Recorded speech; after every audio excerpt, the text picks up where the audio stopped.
Bonjour à tous, nous continuons le Pâques Shabbat sur la paracha de Vayakel. Bezrat Hashem, ce cours est pour l'élévation de l'âme de Viviane Matsimcha et Yaakov Ben Esther, ainsi qu'une grande réfoua Bezrat Hashem pour Chaya Léa Bat Fortune, parmi tous les malades du peuple juif Bezrat Hashem.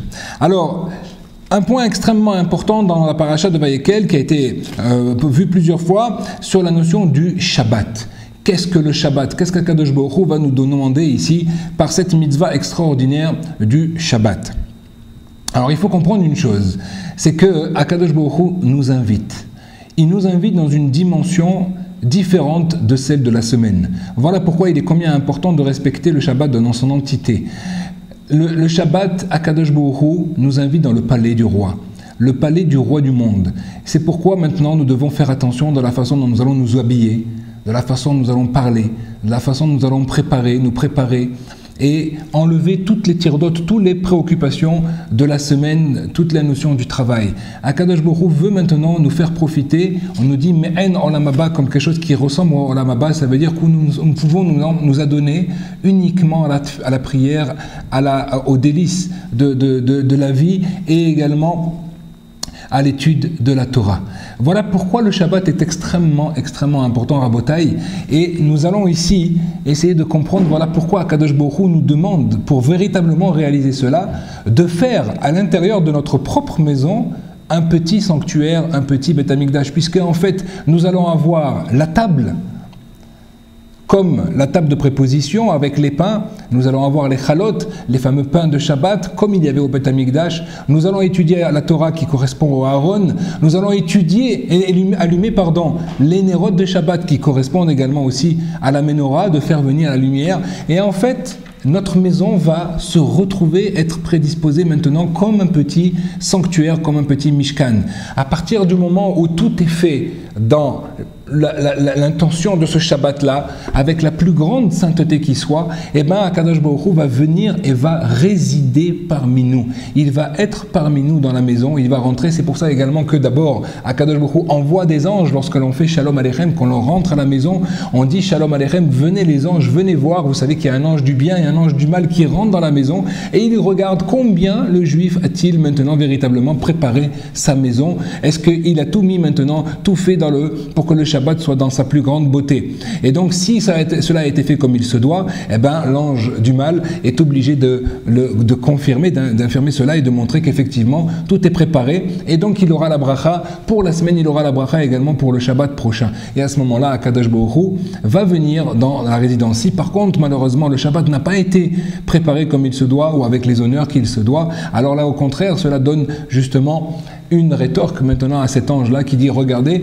comment les choses, les lits ne sont pas faits, la table n'est pas prête, et donc automatiquement il va accuser cela et donc on n'aura pas cette bracha. C'est dommage parce que c'est quelque chose d'extraordinaire. Alors il y a également une notion qui est très intéressante, nous dit ici le Rav Pinkus de Kone Bracha Loteva Aru Esh Bechol Moshevotechem. Il est écrit donc dans la paracha comme quoi nous n'avons pas le droit d'allumer du feu dans nos demeures le jour du Shabbat, donc l'interdit d'allumer du feu.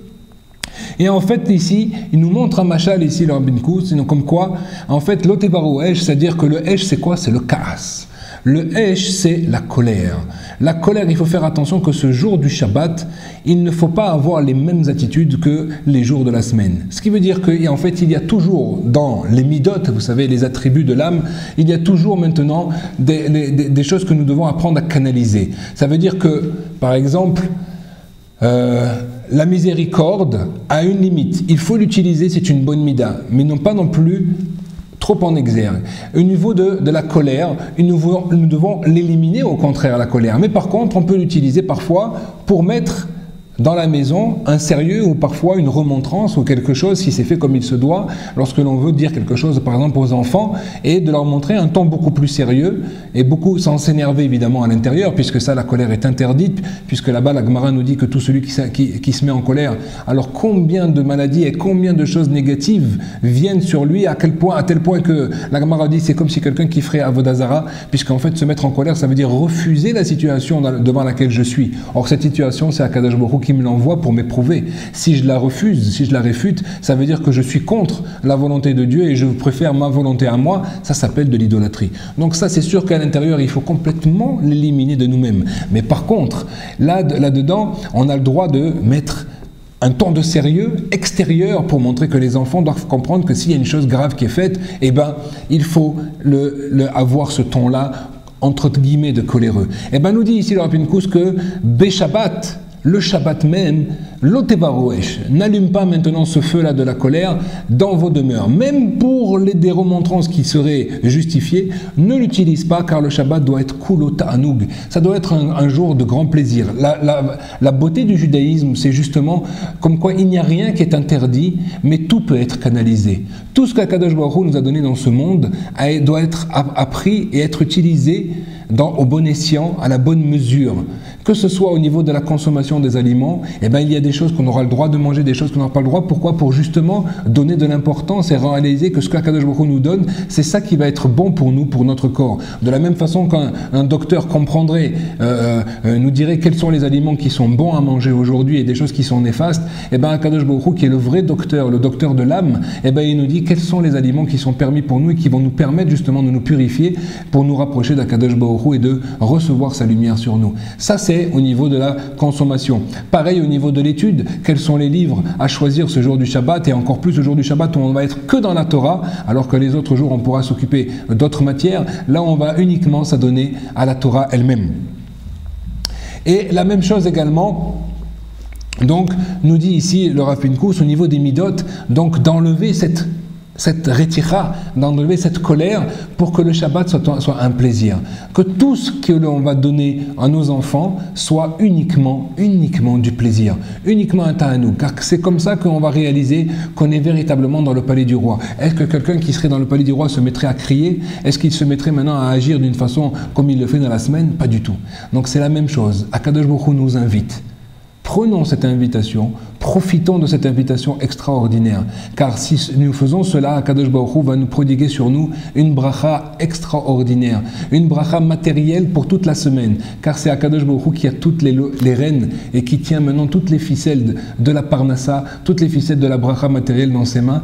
Donc si nous faisons ce que nous demande, combien il va nous donner, combien il va nous permettre au contraire d'avoir la véritable bénédiction. Et les personnes qui croient maintenant pouvoir profiter de quelque travail qu'il soit le jour du Shabbat, verront à terme, au bout de moment, qu'en fait il n'y a pas de bénédiction dans cet argent-là. Et de comprendre une chose, Rabotai, que ce que nous donne Akadosh Baruch Hu, ce n'est pas une valeur absolue dans le compte bancaire. Ce que nous donne Akadosh Baruch Hu, la véritable bracha, c'est ce dont nous profitons véritablement dans ce monde-ci. Ce nous profitons véritablement, ça c'est la bracha qu'Akadosh Baruch Hu donne. Toutes les dépenses qui sont faites, toutes les pertes d'argent qui sont causées, c'est une façon pour Akadosh Baruch Hu de épurer un petit peu cette bracha matérielle. Donc combien il est important, Rabotai, de montrer cela, d'avoir cette ambiance pour nous, pour la femme, d'avoir du temps pour l'épouse. Combien nous courons dans toute la semaine, alors au moins profiter ce jour du Shabbat d'étudier avec son épouse, profiter ce jour du Shabbat de pouvoir étudier avec nos enfants, de discuter avec eux, de véritablement faire un lien, une véritable communication, car combien Akadosh Baruch Hu nous aime et nous demande de faire cela, combien nous devons également le faire pour nos enfants. Si nous sommes capables de le faire pour nos enfants, et si nous sommes capables de le faire pour toute la famille, eh ben nous saurons également servir à Kadosh Baruch Hu comme il se doit. Amen, Kenya Hatzol. On continue les halachot toujours au niveau du bichoul, Rabotai. Alors, on va le bichoul, c'est-à-dire la cuisson, le jour du Shabbat. Alors, nous avions vu comment faire le thé, le café, alors les feuilles de menthe, etc.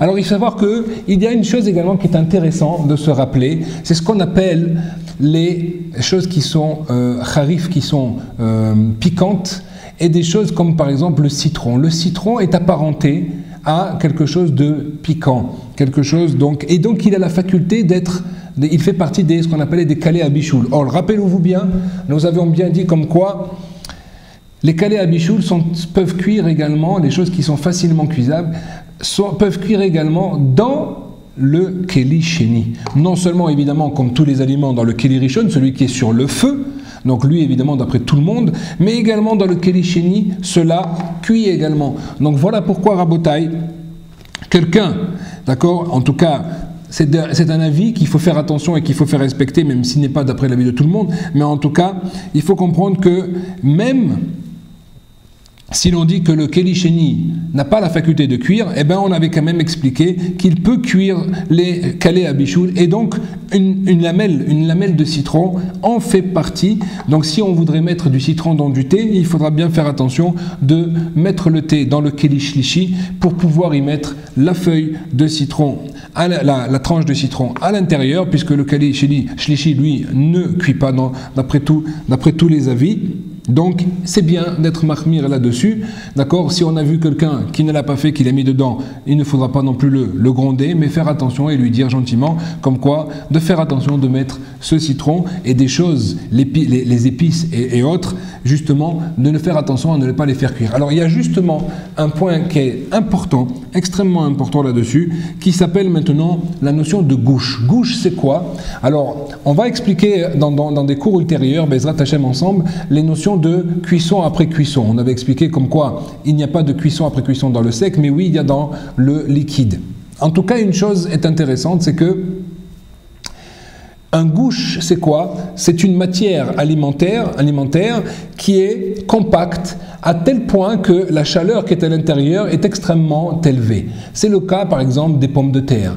Une pomme de terre, vous savez très bien que même si on a enlevé la pomme de terre de la marmite et qu'on la met dans une assiette, eh ben, au bout de quelques minutes encore, si on ouvre la pomme de terre, on verra une fumée très forte ressortir, ce qui veut dire que c'est extrêmement bouillant à l'intérieur. Pareil pour un bloc de viande, pareil pour du poisson, un poisson qui a cuit longtemps et effectivement l'intérieur est extrêmement chaud, pareil pour des légumineux, etc. Donc c'est la notion de gouche. Alors il y a une discussion justement dans les poskim, dans les gens qui tranchent donc la loi, à savoir maintenant, est-ce qu'on doit craindre que ce gouche-là, même quand on l'a mis dans un Keli Sheni, donc on a enlevé de la marmite qui était sur le feu, on a mis ça dans une assiette ou dans une soupière, alors peut-être que si on coupe cette chose-là en deux, il aurait encore la faculté, lui, de cuire tellement il est fort, comme il était dans le Keli Rishon, dans le premier ustensile qui était sur le feu. Alors ici, il nous dit le Yakut Yosef, il dit aval davar yavesh vegouche, donc c'est quelque chose qui est sec, je répète, mais qui est une entité, une matière solide. Un gouche, c'est la notion d'une motte comme ça. Alors chez Enborotev, même s'il n'y a pas, donc surtout s'il n'y a pas donc même s'il n'y a pas de liquide à l'intérieur, de sauce.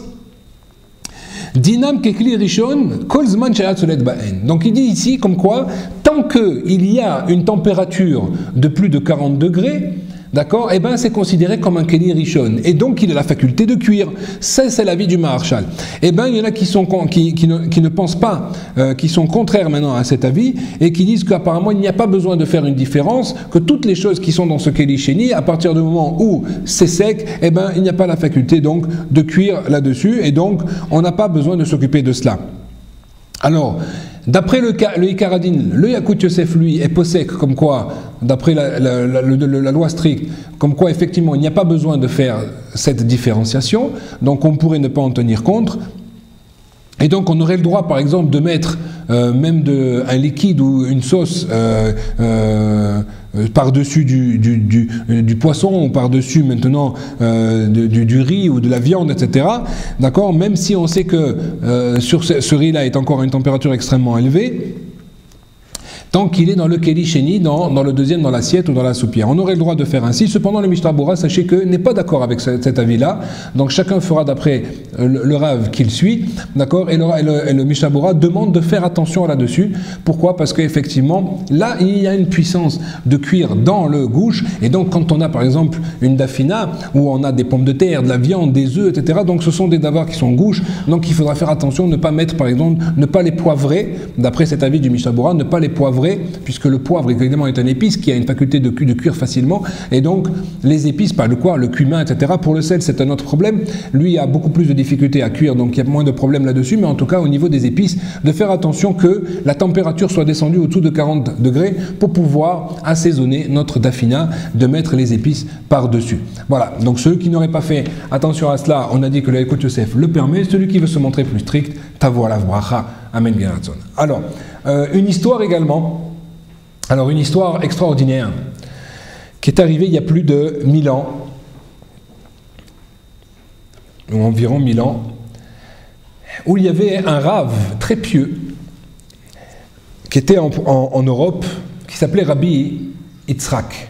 Et Rabbi Yitzhak était quelqu'un d'extrêmement pauvre toute sa vie, mais pourtant c'était quelqu'un d'extrêmement pieux, c'était un Talmid Chacham, quelqu'un qui étudiait tout le temps et qui s'est donné à l'étude, corps et âme véritablement.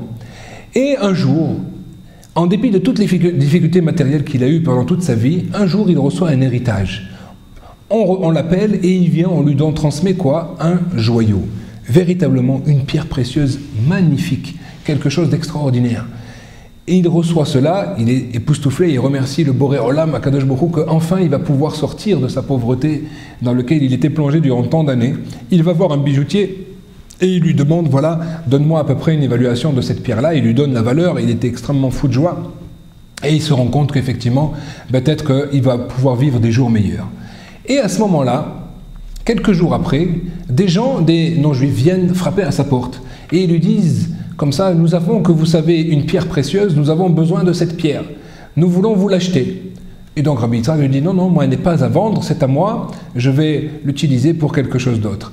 Et les gens insistent et ils voient que ce sont des gens qui sont importants, des gens de personnes qui viennent apparemment qui étaient délégués par une personne importante. Et alors ils insistent, il ne sait pas quoi faire. Il dit combien vous voulez en donner. Et on voit qu'il monte le prix, jusqu'au point où effectivement il est tout à fait content. C'est plus même que ce que la valeur qu'il a donné le bijoutier. Il est prêt à vendre cela. Mais à ce moment-là, avant cela, il dit mais pourquoi vous voulez-vous utiliser cette chose? Et donc ils lui disent ben voilà, nous avons une statue à Rome. Et dans cette statue-là, il y a un œil qui est tombé, c'est une statue énorme, et nous voulons à tout prix retrouver maintenant un joyau qui pourrait faire office maintenant de remplacer cet œil qui a été perdu sur la statue. Alors là, le Rabbi Yitzhak est complètement désemparé. Il sait très bien que c'est interdit de donner ou de profiter en quoi que ce soit de quelque chose qui va aller vers l'idolâtrie, vers la Vodazara, et donc il n'a pas le droit de vendre cette pierre. Donc il refuse complètement, il dit non, non, non, je ne veux pas la vendre, je vous ai dit, je garde cette pierre, c'est un héritage que j'ai eu, je veux le garder. Bon, et les gens s'en vont, il rappelle ça au César ou au gouverneur de l'époque à Rome, et il lui dit ce qui s'est passé. Il se met dans une furie extraordinaire, il dit écoutez, retournez là-bas et vous me ramenez ce joyau de gré ou de force. Et donc les gens reviennent sur Rabbi Yitzhak, lui retapent à la porte et lui disent voilà ce qui se passe. Et là, Rabbi Yitzhak est désemparé, il n'a plus le choix. Il dit alors je vais partir avec vous et je vais aller amener ça à votre gouverneur. Et donc en chemin, il prie, il supplie à Kadosh Baruch Hu de trouver un moyen pour ne pas trébucher dans cette faute si grave maintenant de donner quelque chose qui lui appartient à la Avodazara. Et donc il ne sait pas comment faire et il prie à Kadosh Baruch Hu et ils prennent le bateau pour passer de l'autre côté de la Méditerranée. Et à ce moment-là, un grand marchand qui était dans le bateau vient et il voit cet homme-là, ce pieux juif comme ça, escorté par des soldats et tout. Il se pose la question, quelle est la raison? Donc il lui explique, en fait, voilà, j'ai une pierre précieuse et je dois l'amener maintenant au gouverneur, là-bas de l'autre côté de la Méditerranée. Alors à ce moment-là, il dit, mais je voudrais voir cette pierre. Et il dit, non, non, c'est quelque chose qui a une énorme valeur. Et il dit, non, mais je t'en supplie, montre-moi, montre-moi. Et à ce moment-là, lui vient une idée. Et donc, il se met sur le pont du bateau et il sort son mouchoir avec à l'intérieur dans cette pièce de velours, il a mis maintenant cette pierre magnifique. Et à ce moment-là, au moment où il va pour lui montrer la pièce, il fait un faux mouvement et hop, la pierre passe par-dessus bord et tombe à la mer. À ce moment-là, Rabbi Yitzhak se met sur le pont, il se met à hurler, il dit « Oi, oi, oi », il s'arrache les cheveux, « Oi, oi, ils vont me tuer, regarde ce que tu as fait tomber la pierre, il m'a demandé de l'amener maintenant jusqu'au gouverneur, ils vont l'utiliser pour leur statut, et maintenant moi je l'ai perdu, c'est toute ma fortune, c'est toute ma vie, etc. » Et il se met à hurler. Les gens sont désemparés, les soldats voient cela, ils comprennent, ils essayent de calmer Rabbi Yitzhak, qui fait maintenant ce jeu-là, et qui joue ce jeu, et sans arrêt, il se bat, il tape des pieds, etc. Tout le monde ne sait plus quoi faire. Effectivement, les gens ont compris que c'était apparemment involontaire et donc il l'escorte jusqu'au gouverneur et il lui explique un petit peu ce qui s'est passé et il le voit désemparé, le gouverneur a pitié de lui, il le comprend et au contraire le remercie quand même d'avoir fait l'effort de venir jusque-là, il lui donne même de l'argent et le ramène, d'accord, et lui paye le voyage pour faire le chemin de retour vers sa maison. Et effectivement, à ce moment-là, Rabbi Yitzhak sur le chemin du retour est extrêmement content, extrêmement joyeux d'avoir réussi à ne pas trébucher dans cette faute-là. Il sait pourtant qu'il a perdu toute sa fortune. Il sait pourtant qu'il a été prêt à donner maintenant toute sa condition matérielle, mais ne pas trébucher dans ce problème de Avodazara.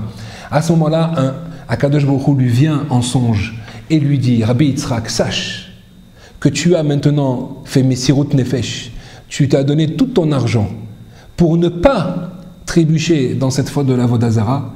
Sache que par ce mérite-là, tu auras un fils qui, lui, va véritablement éclairer par ses yeux toute la diaspora, par son étude, toute la Gola. Et bien ce fils va s'appeler Rabbi Shlomo ben Yitzhak. C'est Rashi Akadosh, qui devient Rabban Shel Israël, c'est-à-dire le maître de tout Israël, qui est fait effectivement éclairer cette fois-ci avec les vrais yeux, les yeux de la Torah, qui va éclairer toute la diaspora par le mérite de cet acte-là. Shabbat Shalom à tous et à bientôt.